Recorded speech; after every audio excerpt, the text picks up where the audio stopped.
Yeah, so test drive lang tayo guys. Second owner si sir, no? Pero maganda yung EcoSport, legit to. 68,000 lang yung tinakbo. Manipis lang yung mga gulong, pero other than that, maganda. Kompleto lahat ng mga pinagpalitang parts is nandyan. Mga grill, pati meron siyang pang TMS, mga belts. So, TMS na lang natin to if ever. Test drive muna tayo. Okay, 68,000. So ayun na nga guys, ginagawa ni Jared ng paperwork ang ating newly acquired 2016 Ford Everest na 12 variant automatic transmission. So restock lang tayo kasi sold ni ating red. And dami nagamit sa ating Everest guys. Kuha tayo ng silver naman. Trend variant pero automatic pa rin. So kapag trend, ang pinagkaiba niya pa rin sa Ambiente is LED na rin yung taillights niya.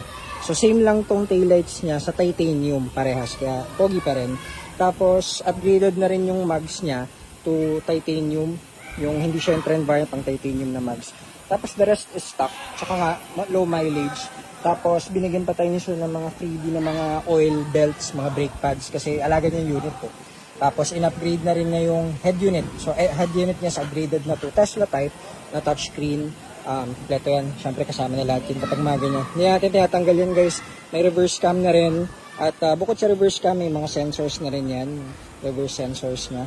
So ayun, pogi.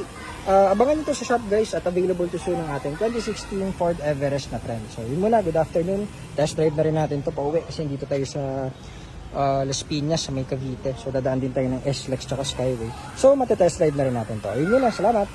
Okay na. Sir, thank you po ulit. Thank you po.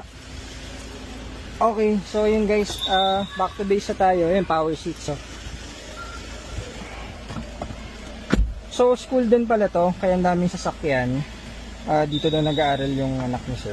So test drive na rin tayo. At ang ganda, ayun o, naka-reverse cam, 360, hindi pala 360, reverse cam lang, pero naka-Tesla type head unit.